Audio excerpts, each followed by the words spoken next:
तो last video को मिले एक्सट्रीमली सेटिस्फाइंग रिस्पांस के बाद पेश है यूआई मूवी एक्सप्लेनेशन पार्ट 2, जिसमें पिछला वीडियो डिटेल्स का खजाना था, तो ये पूरी गुफा है। Again credit goes to writer director Upendra sir, जिन्होंने इतनी detailed and deep level scripting approach के साथ ये मूवी बनाई। तो कैसी है ये मूवी? ऑब्वियसली अच्छी, पर क्यों? आ जाओ जानते हैं। इसमें सबसे पहले इस मूवी की शुरुआत में तुमने नोटिस किया ही होगा कि बहुत सारी अलग अलग एआई ब्रेन इमेजेस यूज करी है। इन इमेजेस के पीछे 2-3 इंटरेस्टिंग हिडन मीनिंग्स भी है, जिसमें पहला तो ऑडियंस के दिमाग में सबकॉन्शियसली स्टार्टिंग में ही क्लियर हो जाए कि आगे की ये मूवी तुम्हें सोचने पर मजबूर करने वाली है, उस जोन में जाने वाली है। अब दूसरा जो तुम में से बहुत से भाइयों ने नोटिस किया होगा कि इन ब्रेन इमेजेस को स्पेसिफिक टेक्नीशियंस के नामों के साथ उनके कामों के हिसाब से कस्टमाइज किया गया है। jैसे डायरेक्टर की ब्रेन इमेज हैट के साथ दिखाई है, तो म्यूजिक कंपोजर की गिटार के साथ। और अब एक तीसरा और मोस्ट इंटरेस्टिंग मीनिंग ऐसा निकलता है कि ये इमेजेस फूलों वाले ब्रेन से चालू होकर रियल मसल टिश्यू वाला ब्रेन, फिर हाफ मैकेनिकल और फिर फुल मैकेनिकल कंपोनेंट्स वाला ब्रेन दिखाती है, जो इंसानों के माइंड की ग्रोथ दिखाता है, मगर फिलोसॉफिकली। यानी फूलों से एडम एंड ईव के एप्पल खाने से पहले वाला यानी सतयुग वाला दिमाग सिंबलाइज किया है, फिर विचार शक्ति के बाद वाला नॉर्मल मसल टिश्यू वाला ब्रेन, और फिर कलयुग वाला पूरा मैकेनिकल रोबोटिक सा दिमाग, यानी जहां इंसान न्यूट्रली ओपनली विचार करना छोड़ चुके हैं।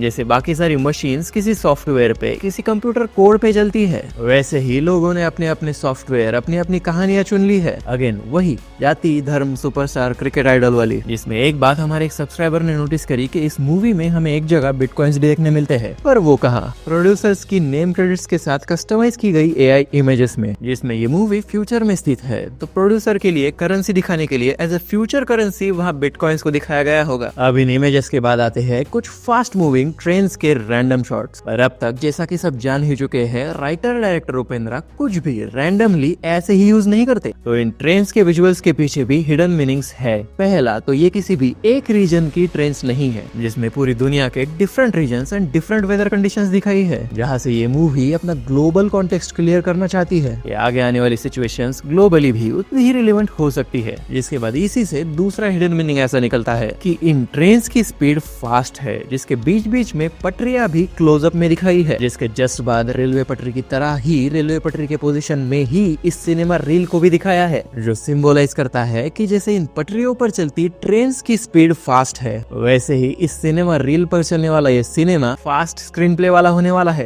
तो इसके बाद इस मूवी का टाइटल कार्ड आता है यूआई नाम का, जिसमें आई यू के साइड में ना होते हुए यू के अंदर है, जो रिजेंबल करता है तिरुपति बालाजी के साइन से, जो अगेन एक एक्सेलेंट क्रिएटिव चॉइस है। जिसके पीछे सुप्रभातम स्तोत्र का ऑडियो भी चलता है, वही कौशल्या सुप्रजा वाला, जिसे यूजुअली हिंदू हाउस होल्ड्स में मॉर्निंग में सुना जाता है अपने दैनिक काम शुरू करने से पहले एज अ मॉर्निंग प्रेयर। तो सेम वे में यहाँ भी ये मूवी शुरू करने से पहले इसे यूज किया है। जिसके बाद हमें 2 डिस्क्लेमर्स दिखाए जाते हैं, जिसमें से पहला तो हम पहले वीडियो में क्लियर कर चुके हैं कि अपने सारे प्रीजमेंट, सारी आइडियोलॉजी सब साइड को रख के खुले दिमाग से न्यूट्रली ये मूवी देखना। जिसके बाद एक और टेक्स्ट आता है कि बुद्धिमान लोग मूर्खों जैसे लगते हैं, मगर मूर्ख लोग बुद्धिमान बनने की कोशिश करते हैं। जिसे समझने के लिए इसी मूवी के एंडिंग का एक सीन याद करो, जहाँ 4 लोग एक बड़ी सी बिल्डिंग पर बैठकर सामने लगाए हुए एक बड़े से टीवी पर डिफेंस न्यूज देख रहे होते हैं। उन चारों में से एक बुद्धिमान असली परिस्थिति को पहचान कर एक सही बात बोल जाता है, तो बाकी 3 लोग उसे मूर्ख कह के देशद्रोही साबित करके मार डालते हैं और खुद को बड़े बुद्धिमान समझते हैं, मगर एक्चुअल में होते नहीं। जो एक्चुअल में था उसे तो इन्होंने मूर्ख साबित कर दिया। तो अब तुम समझ ही गए होगे, ये डिस्क्लेमर हमारे ही इंसानी समाज का आईना है। और दूसरा, इसी मूवी के एक आगे आने वाले सीन की फोरशैडोइंग भी करता है, जिसमें फोरशैडोइंग यानी मूवी में आगे आने वाले सीन का रेफरेंस या फिर कनेक्शन पहले ही बता देना। पर इसके बाद हमें जो ऑडियंस रिएक्शंस देखने मिलती है उस दुनिया की, जिस दुनिया में यूआई मूवी लगी है बाय उपेंद्रा, ये रिएक्शंस फर्स्ट टाइम में थोड़ी सी कॉमिकल टोन में प्रेजेंट करी है ऐसा लग सकता है, मगर उसी के बीच एक बंदे को अपना मोबाइल फोड़ते हुए भी दिखाया है, जिसका इन्फ्लुएंस उस पर हुआ है उसकी दुनिया में दिखाई गई यूआई मूवी से, जिसमें स्मार्टफोन एडिक्शन का पॉइंट एड्रेस किया होगा। तो ये पॉइंट तो हमें दिखाई गई यूआई मूवी में भी था। तो क्या हमें दिखाई गई और इस मूवी में इन लोगों को दिखाई गई यूआई मूवी दोनों ही सेम है? कुछ हद तक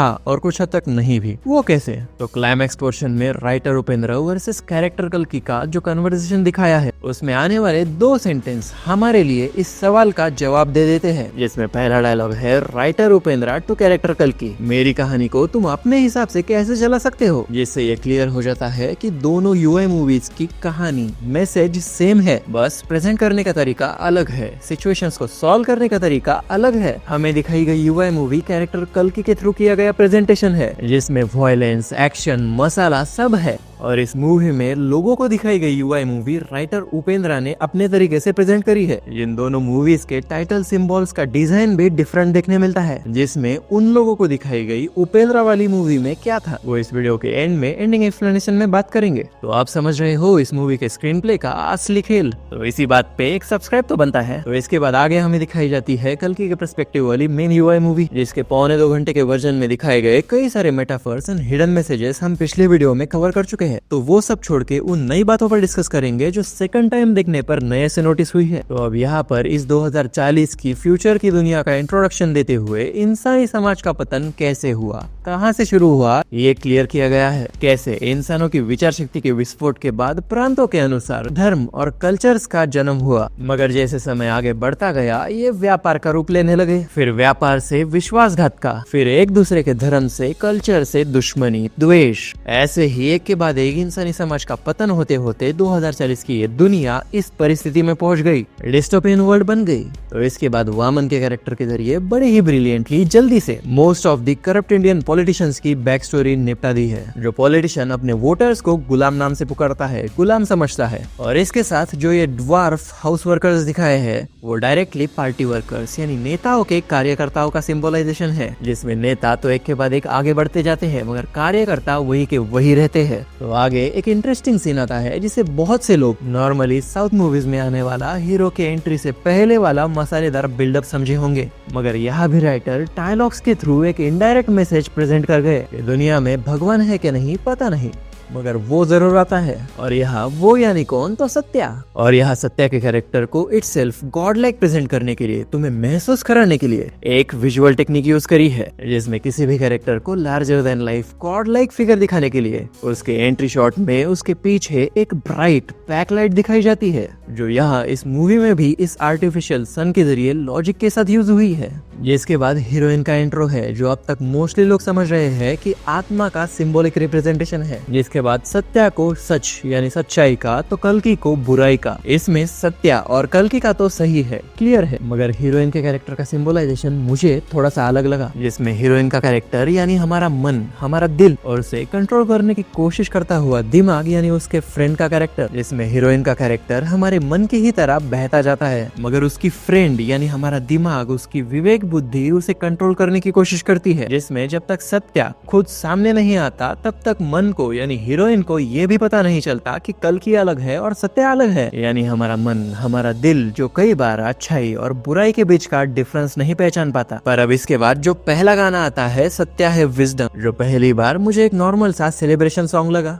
मगर दूसरी बार उसके सेट डिजाइन में की गई एक इंटरेस्टिंग डिटेल दिखी, जिसमें यहाँ उपेंद्र ने यानी सत्या ने जो झंडा पकड़ा है वो ऑलमोस्ट रियल लाइफ उपेंद्र की प्रजाकीय पार्टी का झंडा है। और इस मूवी में कन्वे की गई आइडियोलॉजी भी उसी उपेंद्र की प्रजाकीय पार्टी के आइडियोलॉजी से मोस्टली मैच करती है। तो अब इसके आगे इंटरवल यानी इंटरमिशन को इस मूवी में इंटेल मिशन कहा गया है, पर ऐसा क्यों? तो इसका जवाब मिलता है हमें उस इंटरवल पॉइंट के आसपास की सिचुएशन में, जहाँ सत्या इनर वर्ल्ड में लॉक है और उसे अपनी इनर इंटेलिजेंस का यूज करके वहां से बाहर निकलना है, जिसमें कैम्ब्रिज के अनुसार इंटेल यानी इंटेलिजेंस वर्ड का ही एक शॉर्ट फॉर्म है। तो ये इंटेल मिशन यानी इंटर मिशन की बाद आने वाले इंटेलिजेंट मिशन को दर्शाता है, जिसमें सत्या इनर वर्ल्ड से बाहर निकलेगा। अब इस सेकंड हाफ के लीडर कल्कि के रूल में राइट विंग लीडर्स को इनडायरेक्टली सिंबलाइज करता हुआ मेटाफर तो हम फर्स्ट पार्ट में डिस्कस कर चुके हैं, पर यहाँ पर लेफ्ट विंग यानी चुलबुल गांधी को भी बहुत ही क्लियरली सिंबलाइज किया गया है। जैसे इलेक्शन जीतने के बाद कल्कि कहता है कि मैं जाति जनगणना कराऊंगा, फिर उसके उकसाऊ डायलॉग भी आते हैं, जाति धर्म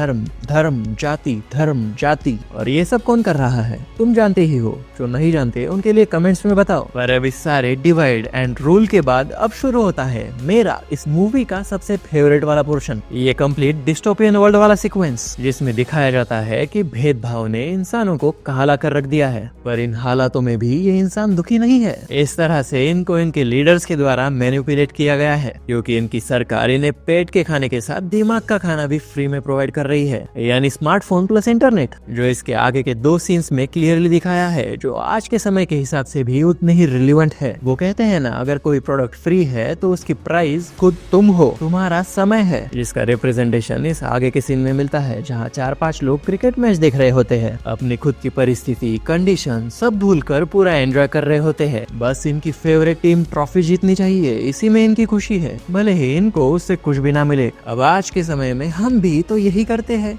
क्रिकेट हमारे लिए एक एस्केप टू रियलिटी वाला टूल है। पर इसके बाद जो दूसरा सीन है वो और भी तगड़ा मैसेज देता है समाज के एक बहुत बड़े हिस्से को। वो होते हैं ना कुछ लोग हमेशा इतिहास को सामने रख के खुद को प्राउड फील करने वाले, भले ही खुद का वर्तमान काल कितना ही खराब क्यों ना हो। मैं उस जाति से आता हूँ जिसमें उस महापुरुष का, उस महायोद्धा का जन्म हुआ था, इसलिए मैं बड़ा, मेरी जात बड़ी, बाकी सब छोटे। भाई वो योद्धा महापुरुष महान बने क्योंकि उस समय में उन्होंने महान कार्य करे थे, भेदभाव ना रखते हुए। तुम क्या कर रहे हो? जिन्होंने यूनिटी का काम किया उनका नाम सामने रख के डिवाइड फैला रहे हो। तो इसी तरह इस दूसरे सीन में कुछ लोग फॉल्स आइडियलाइजेशन में खुद की पर्सनल परिस्थिति इग्नोर करते हुए खुद के लोग आगे जा रहे हैं, आगे जा चुके हैं या आगे गए थे इसलिए खुश है। ये वही सीन है इस वीडियो की शुरुआत का देशद्रोही वाला। इसके बाद हमें राइटर उपेंद्रा वर्सेस कल की कैरेक्टर का कन्वर्सेशन दिखाया है, जिसमें दोनों के मैसेज सेम है, विचार सेम है, बस तरीका एंड अप्रोच अलग है। तो अब इस मूवी के अंदर राइटर उपेंद्रा ने उस दुनिया में जो युवा मूवी रिलीज करी थी उसमें क्या दिखाया था, तो उसमें भी वही मुद्दे वही मैसेज थे, बस डॉक्यूमेंट्री की तरह रियल डिफरेंट वीडियो क्लिप्स के जरिए। वो वीडियोस जिसमें लोग अपना सबसे ज्यादा समय खर्च करते हैं, जैसे दूसरों के झगड़े देखना यानी बिग बॉस, इंस्टा रील्स देखना, मसालेदार न्यूज देखना, रेसलिंग मैचेस देखना स्क्रिप्टेड है मालूम होते हुए भी, और ये सेंटर वाला रेड कलर में दिखाया गया कंटेंट तो तुम पहचान ही लोगे। जिसके बाद उस यूआई मूवी के एंड में एंडलेस ...